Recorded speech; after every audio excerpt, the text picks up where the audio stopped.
Omubaka wa Parliament wa Western East ate ankoze ne Honorable Nakimuli nga nze mpangadde nga minisita w'ensonga z'ebweru w'eggwanga era atukoze bulungi nnyo ddala mu bulamu bwe.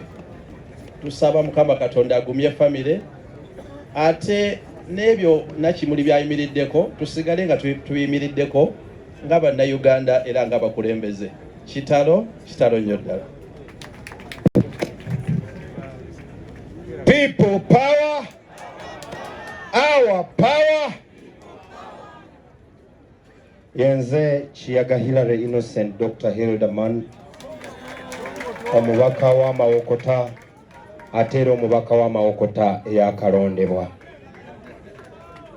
Honorable Helen Nakimuli buli lwabadde antwala Kalangala abadde n'akayimba kayagala nnyimbe. Akayimba ako ngakkiriza nti lumu Uganda ebikutte bijja kuta. Era munzikirize nkamukubiremu akapera kuba nyinza obutafuna mu kisoogo. Nenda manyi wandi Mukama mulungi alibite bikutte. Every day I pray to the mighty to give me a brighter day. Alibite bikutte. With the mighty you can be a bastard. But we could take answers of day. Elena, Yahweh, Irinyali. Muburimbera, Oyo Gwempita Bade. Elena, Galwacho Luana, Galwacho Yomba. Ingawario, Hakubira Bloso Kwe. Chagulanyi Joli, Ninda Manyi Wande. Mukama mulungi. Unana, every day I pray to the mighty, to give a brighter day. Madam President, njagala okutuusa obubaka bwange okusaasira Women Wing. Women League efunye eddibu ddene. Ffe ng'abali mu revolution munzikirize kano nkakooneko abakyala si bangu okuleeta mu revolution. Era bwe tuvaako omukyala omulwanyi mu revolution tuba tufunye eddibu ddene. Naye Helen manyi akoze ba Helena bangi era tudda kubafuna. Wangaala wumula mirembe Helen. People power, our power. Tebandeke kyalisa okuva ebbaale. Ensonga ziri bbiri muzoogeddwa nga tezinakoonwako ku lwa Nakimuli.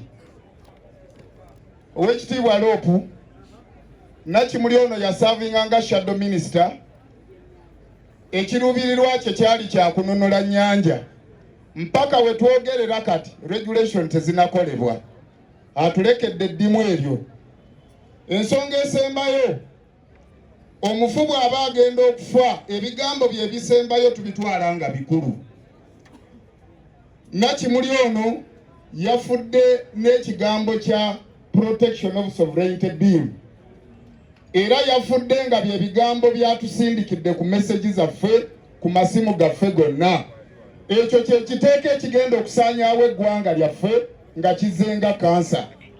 Njagala babaka bannange ne bannayuganda mwenna ekigenda okuwa Nakimuli ekiwummulo eky'emirembe ng'ekiteeka ekyo tukisimbidde kuuli nga tukisendekerezza paka mu kasasiro. Kwa Katonda n'ensi yange. Eyanza gyokikirya. People power, our power. Kana ekitalo nnyo obubaka obw'okusaasira okuva mu maserengeta ga Ntenjeru mu Kayunga district.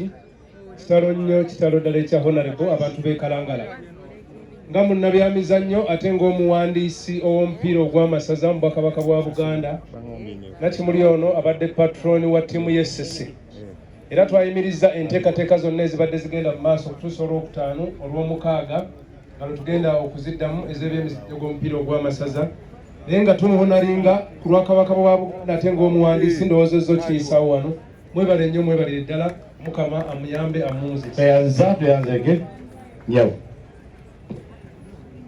People power, our power, one Uganda, one people. Thank you very much. Amanya Bampita Achom Joan Arobo, the woman MP was Soroti City. Yoga Kere, Emuri Akoliai, Yalama, Yalama Bunere. Yalama Noi. Tuli wano tuyimirira ne muganda waffe Nakimuli ne family yonna.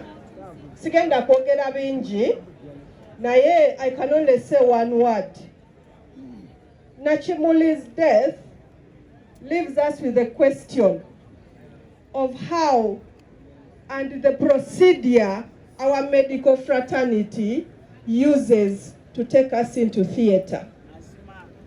A professional doctor, a professional surgeon cannot take you to a theater on arrival in less than 1 hour. You're being rolled to a theater. It's very painful for our child to suffering from fibroids. Let nobody deceive you that a surgery of fibroids is a minor surgery. Any surgery which needs the opening of your stomach, opening of the brain, opening of the heart is never a minor surgery. We love you, Helen. We've been together. We will miss you.